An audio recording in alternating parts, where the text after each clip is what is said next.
வணக்கம். செல்வகுமாரின் அதிகாலை வானிலை ஆய்வறிக்கை. அதிகாரப்பூர்வ வானிலை அறிக்கைக்கு இந்திய வானிலை ஆராய்ச்சித்துறை அறிக்கையை பார்க்கவும். 2026 பிப்ரவரி 27 வெள்ளிக்கிழமை அதிகாலை நிலவர வானிலை பதிவு.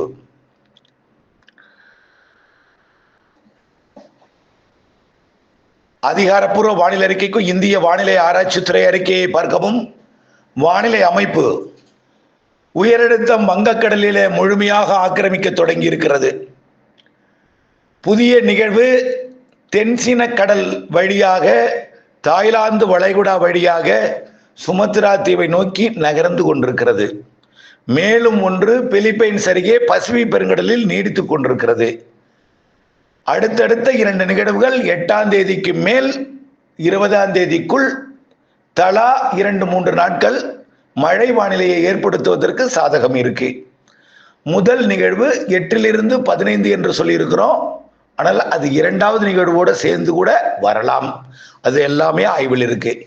நேற்றைக்கு எங்கே மழை பொழிந்தது, இன்றைக்கு எங்கே மழை பெய்ய இருக்கிறது, வரக்கூடிய நாட்கள் மழை எங்கே, வெயில் எப்படி இருக்கும், அதனால் வெப்பம் எப்படி இருக்கும், மீண்டும் கிழக்கு காற்று தொடங்குவது எப்போ, வெயில் தணிவது எப்பொழுது, இவையெல்லாம் மழையெல்லாம் இதுல பார்ப்போம். அதன் அடிப்படையில் கடந்த 24 மணி நேர மழைப்பொழிவை பொறுத்த வரைக்கும் நேற்றைக்கு ஈரோடு, நீலகிரி, கோயம்புத்தூர், திருப்பூர், நாமக்கல் மாவட்டத்தில் ஒரு இடம், அப்புறம் தேனி, மதுரை, விருதுநகர், தென்காசி, திருநெல்வேலி, கன்னியாகுமரி ஆகிய மாவட்டங்களில் நேற்றைக்கு மழை.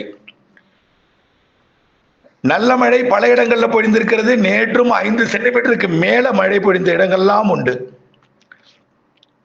அதிகபட்சமாக ஈரோடு மாவட்டத்தில் ஒவ்வொரு மாவட்டமாக பார்ப்போம். முதல்ல ஈரோடு மாவட்டம், சிறுவலூர் 29.2 மில்லிமீட்டர் மழை பொழிந்திருக்கிறது. சிறுவலூர். அடுத்தபடியா பார்த்தீங்கன்னா அதே ஈரோடு மாவட்டத்தில் அப்படியே மொடக்குறிச்சி அதன் சுற்றுவட்டார பகுதிக்கெல்லாம் நேற்றைக்கு மழைப்பிடிப்பை கொடுத்தது. அதாவது தெற்கு பகுதி, ஈரோடு மாவட்ட தென்கிழக்கு பகுதியில் நேற்றைக்கு அந்தியூர், எண்ணமங்கலம் போன்ற பகுதிகளுக்கும் ஒரு மழைக்கு மேல் பொழிந்திருக்கிறது.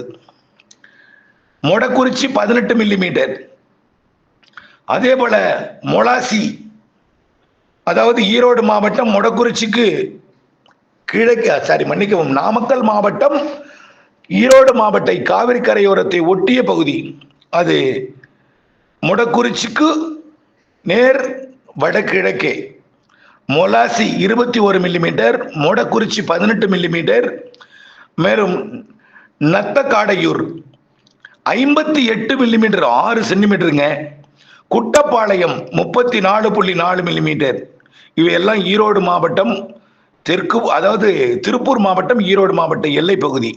கோயம்புத்தூர் மாவட்டம் Thondamuthur 34 millimetre. Vellimalaipattinam 25 millimetre, 27 millimetre, 26.8.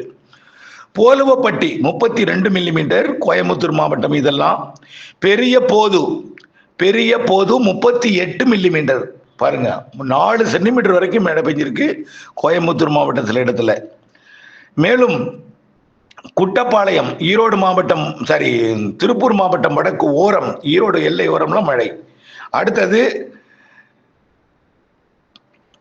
தேவதன்பட்டி 21 millimetre, Erode மாவட்டம் தேனி மாவட்டம் தேவதன்பட்டி 22 மில்லிமீட்டர்.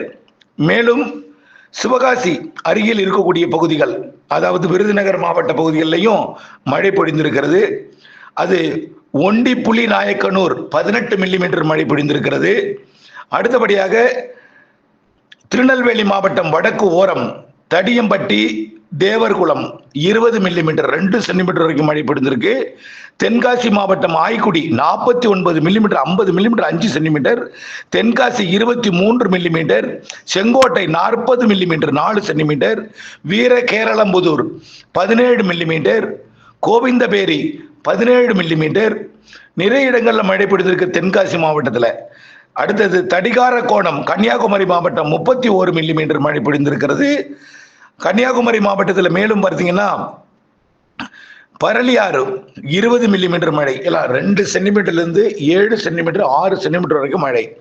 கன்னியாகுமரி, திருநெல்வேலி, தென்காசி, தேனி, மதுரை மாவட்டத்தில் ஒரு சில இடங்கள் குறைவான மழை பொழிந்த இடம், பல இடங்கள் இருக்கு. தூறல் நனைக்கும் மழையெல்லாம். திருப்பூர் மாவட்டத்தில் வடக்கு ஓரம், ஈரோடு மாவட்ட ஓரம், அதே போல தொண்டாமுத்தூர் உள்ளிட்ட கோயம்புத்தூர் மாவட்ட பகுதி, பெரிய பொது உள்ளிட்ட பொள்ளாச்சி அருகில் இருக்கக்கூடிய பகுதிகள் மற்றும் ஈரோடு மாவட்டம், அப்படியே கர்நாடக எல்லையோரம், அதாவது எண்ணமங்கலம் தொடங்கி திருப்பூர் மாவட்ட எல்லை வரைக்கும் உள்ள மழை, மொடக்குறிச்சி உட்பட. ரைட், இன்றைக்கு எப்படி இருக்கும் அப்படின்னு பார்ப்போம்.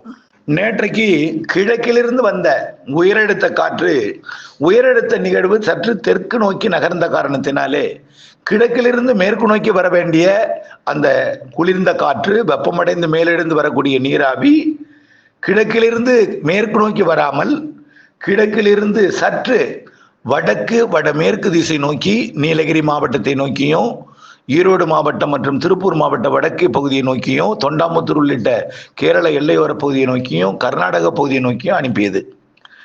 இதன் காரணமா கர்நாடக பகுதிக்கோ கர்நாடக எல்லையோர மாவட்டங்களுக்கு போனாலும் அங்க மழைக்கு சாதகம் இல்லை, குளிர்ந்த காற்று இல்லை, வெறும் வெப்பமான பகுதியாக மாறிவிட்டது. ஆனால் மழை தடுத்து மழைப்பிடிப்பு ஏற்படுத்தியது தொண்டாமுத்தூர் மற்றும் ஈரோடு திருப்பூர் மாவட்ட எல்லை பகுதியெல்லாம். இன்றைக்கு பாலக்காட்டு கணவாய் நுழைவாயில்ல இன்றைக்கு மழை வாய்ப்பு இருக்கு. இன்றைக்கு நீலகிரி மாவட்டத்தில் ஆங்காங்கே பெரிய மழை இல்லைங்க, லேசான மழை. கோயம்புத்தூர் மாவட்டம் மேற்கு பகுதி, அதாவது மருதமலை, தொண்டாமுத்தூர், அதனை ஒட்டியுள்ள அந்த அப்படியே மேட்டுப்பாளையம் வரைக்கும் உள்ள பகுதிகள், கேரள எல்லையோரம் அட்டப்பாடி பகுதியில் இருந்து கோயம்புத்தூருக்கும் அட்டப்பாடிக்கும் இடைப்பட்ட பகுதிக்கு வாய்ப்பு இருக்கு. அதாவது பெரிய மழை இல்லை, ஒரு 2 சென்டிமீட்டர் வரைக்கும் பெய்யலாம். அதாவது மருதமலை, அந்த பக்கம் அட்டப்பாடி, தெற்குப்புறம் தொண்டாமுத்தூர், வடக்குப்புறம் மேட்டுப்பாளையம், இதற்கு இடைப்பட்ட அந்த கேரள எல்லையோர கோயம்புத்தூர் மாவட்ட பகுதிகள். அதே போல வெள்ளியங்கிரி உள்ளிட்ட பகுதிகளுக்கும் வாய்ப்பு இருக்கு, வெள்ளியங்கிரிக்கலாம். அடுத்தது வால்பாறை பகுதிக்கு வாய்ப்பு இருக்கு. ஆனால் உடுமலைப்பேட்டை, இந்த பொள்ளாச்சிக்கெல்லாம் வாய்ப்பு இருக்கு, உறுதி இல்லை, வரலாம், தூறலாம், அப்படிதான் சொல்லலாம். அதே போல நெகமம், கருமாபுரம், காட்டப்பட்டு இதில் உள்ளே எல்லாம் வாய்ப்பு இப்பொழுதைக்கு தெரியல. ஏதாவது இருந்தால் மதியம் தேவைப்பட்டால், அவசர அறிக்கை ஏதாவது தேவைப்பட்டால் மாலையில் முன்கூட்டியே 4 மணிக்கு அறிவிக்கிறேன். நாம் அறிவிக்கப்படுவது எல்லாம் மதியம் மாலை மழை தான். அதனால மதியம் கேரள எல்லையோர கோயம்புத்தூர் மாவட்டம், கேரள எல்லையோர நீலகிரி மாவட்டம், வால்பாறை பகுதி. அடுத்தது பார்த்தீங்கன்னா தென் மாவட்ட கேரள எல்லையோர பகுதிகளுக்கும் வாய்ப்பு இருக்கு. அதாவது தென்காசி மாவட்ட பகுதி மற்றும் கன்னியாகுமரி, திருநெல்வேலி மாவட்ட கேரள எல்லையோர பகுதி, தேனி மாவட்ட பகுதிக்கும் வாய்ப்பு இருக்கு. ஆனால் நேற்று போல் சற்று உள்ளே வந்து ஓரிரு இடங்கள்ல கொடுக்கலாம், ஓரிரு இடங்கள் தான். எப்படி நேற்றைக்கு புளியக்குடி அருகில் இருக்கக்கூடிய பகுதி கொஞ்சம் நெருங்கி வந்துச்சு, அப்படியே கயத்தரை வரைக்கும் நெருங்கி வந்துச்சு, கோவில்பட்டி வரைக்கும் நெருங்கி வந்திருக்கு, தேவர்குளம் வரைக்கும் கூட வந்து மழை பொழிந்துருது அல்லவா, அதே போல சற்று உள்ளே வந்து பொழியலாம். இன்றைக்கு மட்டும்தான் இப்படி கேரள எல்லையோரம், நாளைக்கு கேரளாவுக்குள்ள மட்டும்தான் சனிக்கிழமை, இங்கே கிடையாது, தமிழ்நாட்டுக்கு வாய்ப்பு இல்லை. அதுக்கப்புறம் என்ன ஆகும், உயரழுத்தம் நன்றாக ஆக்கிரமித்து விடும். 1ஆம் தேதியிலிருந்து வெயில் அதிகரிக்கும், 8ஆம் தேதி வரை தாங்க, அச்சப்பட வேண்டாம். 7ஆம் தேதி வரைன்னு வச்சுங்க, 1ஆம் தேதியிலிருந்து 7ஆம் தேதி வரை ஒரு வார காலம் மீண்டும் ஈரோடுக்கு 100 டிகிரி எட்டும், 100 டிகிரி எட்டும், 101 கூட ஈரோடு போகலாம். சேலம் 100 டிகிரிக்கு நெருக்கமா வரும், 98, 99 வரும். கோயம்புத்தூர் கூட கொஞ்சம் உயர்ந்து காணப்படும், கோயம்புத்தூர் கூட கொஞ்சம் உயர்ந்து காணப்படும்.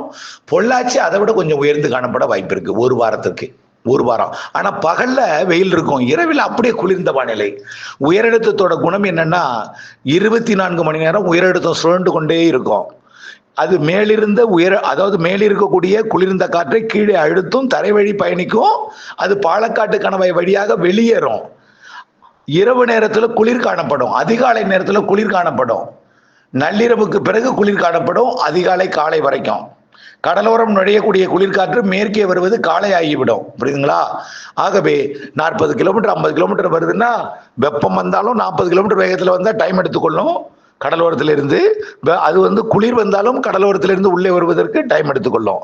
அதனாலதான் கடலோரம் நள்ளிரவு அதிகாலை, உள்ளே அதிகாலை காலை, மேற்கே எல்லாம் இப்படி குளிர் நிலவும். குளிர்னா நடுக்கும் குளிர் அல்ல. பகல் நேரத்துல இவ்வளவு வெப்பம் உயரும் பொழுது இரவு நேரத்துல புழுக்கம் நிலவணும் அல்லவா, அப்படிப்பட்ட புழுக்கம் இருக்காது. 24 மணி நேரம் உயரழுத்த காற்று அனுப்பி கொண்டே இருக்கும். பகல்ல வெப்பம் இருக்கும், வெயில் இருக்கும் என்பதன் காரணமா அந்த உயரழுத்த காற்றில் இருக்கக்கூடிய குளிர்ந்த காற்று, குளிர்ந்த நீராவி, அதில் இருக்கக்கூடிய நீர் துளிகள் வெப்பத்தால் லேசாக்கி மேலெழுந்து வறண்ட காற்றை மேற்க போகும். அது சேலம், ஈரோடு மற்றும் நாமக்கல், பரமத்தி வேலூர் மற்றும் கரூர் பரமத்தி மற்றும் ஈரோடு மாவட்டம் முடக்குறிச்சி உள்ளிட்ட தெற்கு பகுதிகள், அப்படியே திருப்பூர் மாவட்டத்தோட தாராபுரத்திலிருந்து பொள்ளாச்சி வரைக்கும் உள்ள பகுதிகள், கோயம்புத்தூர் மாநகரத்துக்கு கூட கொஞ்சம் வெப்பத்தை உயர்த்தும் வரக்கூடிய நாட்கள்ல. தென் மாவட்டங்களுக்கும் கொஞ்சம் வெப்பம் உயர்ந்திருக்கும். எல்லா மாவட்டங்களுக்கும் நேற்றைக்கு இருந்த வெப்பத்தை விட, இன்றைக்கு இருக்கக்கூடிய வெப்பத்தை விட, நாளைக்கு இருக்கக்கூடிய வெப்பத்தை விட 1ஆம் தேதியிலிருந்து 7ஆம் தேதி வரை பகல் நேர வெப்பம் உயர்ந்திருக்கும். உச்சபட்ச வெப்பம் எத்தனை மணிக்குன்னா 2லிருந்து 4 மணி வரைக்கும். உச்சபட்ச வெப்பம் 2லிருந்து 4 மணி வரைக்கும். காரணம் என்னன்னா 11, 12 மணிக்கு கிழக்கே வெப்பம் அடைவது மேற்கே வருவதற்கு மாலை ஆயிடும். அதனாலதான் 2 மணிக்கு மேல 4 மணிக்கு இடைப்பட்ட காலம்.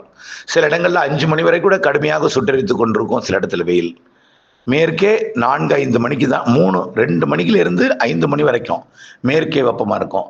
கடலோரம் எல்லாம் மதியம் 2 மணி வேக்கல 12 மணி, 1 மணி, 2 மணி, 3 மணி வரைக்கும் கடலோர மாவட்டங்கள் கொஞ்சம் வெப்பம் அதிகமா இருக்கும். ஆனால் கடலோரம் பெருசா இருக்காது வெப்பங்க. சும்மா 34, 35க்குள்ளதான் இருக்கும் செல்சியஸ்ல. அதாவது சும்மா 95, 94, 95க்குள்ளதான் ஃபாரன்ஹீட்ல இருக்கும். மேற்கே போக போக தான் அது 97, 98, 99, 100 டிகிரி ஃபாரன்ஹீட்டா போகும். ஈரோடு தான் உச்சபட்சத்தை எட்டும். ஈரோடு, கரூர், பரமத்தி, பொள்ளாச்சியும் கோயம்புத்தூரை காட்டிலும் பொள்ளாச்சி கொஞ்சம் வெப்பம் கூடுதலா இருக்கும். காரணம் என்னன்னா கோயம்புத்தூர் மாவட்டத்தில் கோயம்புத்தூர்லேருந்து அப்படியே மருதமலை போய் தடுத்துரும் அந்த காற்றை. ஆனால் பாலக்காட்டு கணவாய் வழித்தடமாக இருக்கிற காரணத்தினால வெப்பத்தால் லேசாக்கி மேலெடுந்த பிறகு அந்த காற்று, வறண்ட காற்று பொள்ளாச்சி, உடுமலைப்பேட்டை வழியாகவும் கருமாபுரம், காட்டம்பட்டி மற்றும் அப்படியே காமநாயக்கம் பாளையம் வழியாக கிணத்துக்கடவு, அப்பாச்சி கவுண்டரம்பதி வழியாக அது மேற்கு நோக்கி பயணிக்கும் பொழுது முதல் வாரத்தில் வெப்பம் கொஞ்சம் அதிகமாகத்தான் இருக்கும். அதுக்கு தேவையான முன்னெச்சரிக்கை எடுத்துங்க. ஆனால் இரவு நேரம் அப்படியே தலைகீழாக குளிர்ந்த வானிலை இருக்கும். அதிகாலை நேரத்தில், காலை நேரத்தில் டெல்டாவில் நள்ளிரவு அதிகாலை, உள்ளே காலை அதிகாலை. புரியுதுங்களா?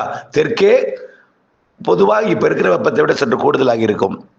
இன்றைக்கு ஒரு நாள் மட்டும்தான் மழை. மேற்கு தொடர்ச்சி மலையை ஒட்டிய பகுதி, மேற்கு ஓரம், கேரள எல்லையோரம் கொஞ்சம் உள்ளே ஒரு சில இடங்களில் கொடுக்கலாம். அதுக்கப்புறம் மழை 8ஆம் தேதி. புதிய அடுத்தடுத்த நிகழ்வுகள் வங்கக்கடலின் தென்கிழக்கு பகுதிக்கு சுமத்ரா தீவு அருகே வரும் 8ஆம் தேதிக்கு மேல. அது மெல்ல மேற்கு நோக்கி நகர்ந்து மழை மேகங்களை உண்டாக்கும், மழை தூறலை கொடுக்கும், வெப்பத்தை தணிக்கும். 8ஆம் தேதிக்கு மேல மேகமூட்டத்தை ஏற்படுத்தும். 8ஆம் தேதிக்கு மேல 8லிருந்து 20 வரை வெப்பம் குறைந்திருக்கும். ஆனால் புழுக்கம் இருக்கும், சூடு இருக்காது, வியர்வை இருக்கும். அனல் இருக்காது, வியர்வை இருக்கும், புழுக்கம் இருக்கும், உப்புசம் இருக்கும். 8ஆம் தேதியிலிருந்து 20ஆம் தேதி வரைக்கும் அந்த நாட்களிலே மழை இருக்கும். அது எங்கே, எப்படி என்பதை பார்க்கணும். ஆனால் பரவலா எல்லா நாளும் மழை அல்ல. அதாவது 8லிருந்து 15க்குள் ஒரு நிகழ்வு, அதுல 3 நாள், ஏதாவது 3 நாள் மழையா தூறலா அப்படிங்கிறது ஆய்வு இருக்கு. 15லிருந்து 20ஆம் தேதி வரைக்கும் ஏதாவது 2-3 நாள் அது மழையா பெருமழையா அதெல்லாம் ஆய்வில் இருக்கு. நிகழ்வு ஆய்வில் இருக்கு. நிகழ்வு எந்த அளவுக்கு தீவிரமடைந்து இலங்கையை நெருங்குகிறது என்பதை பார்க்கணும். எந்த வழித்தடத்தில் வருகிறது என்பதை பார்க்கணும். அதெல்லாம் ஆய்வில் இருக்கு. ஆக நிகழ்வு உறுதி, வெப்பம் தணிவது உறுதி 8ஆம் தேதியிலிருந்து 20ஆம் தேதி வரைக்கும். ஆனால் 1ஆம் தேதியிலிருந்து 8ஆம் தேதி வரை வெப்பம் உயர்ந்திருக்கும். இரவு நேரம் குளிர்ந்திருக்கும், பகல் நேரம் உயர்ந்திருக்கும் வெப்பம். இதுதான் வரக்கூடிய எல்லா மாவட்டங்களுக்கு இது பொருந்தும். சார் எங்க மாவட்டத்துக்கு எப்ப சார் திருவண்ணாமலைக்கு மழை, கள்ளக்குறிச்சி எப்படி கேட்டீங்க அப்படின்னு தெரிந்தால் நானே சொல்லி இருப்பேன். இப்பொழுதைக்கு அந்த நிகழ்வு கிணற்றில் போட்ட கல்லு போலதான். அது எப்பொழுது வரும், அது எந்த இடத்தில் நகரும், எந்த வழித்தடத்தில் இரு காற்று இணைவை ஏற்படுத்தும் என்பதெல்லாம் ஆய்வில் இருக்கு. கண்டிப்பா வெப்பம் குறைந்திருக்கும், மழை வானிலை இருக்கும். 8ஆம் தேதிக்கு மேல் 20ஆம் தேதிக்குள் நிகழ்விற்கு தலா 2-3 நாள், மொத்தத்துல அந்த 8லிருந்து 20க்குள் ஏதேனும் 5-6 நாள். புரியுங்களா? பாக்கி நாள்லாம் வெயில் தான். அது எந்த நாள் என்பதை வரக்கூடிய நாட்களில் உறுதிப்படுத்தலாம். இணைந்தே இருங்கள் அப்டேட்ஸுடன். நன்றி.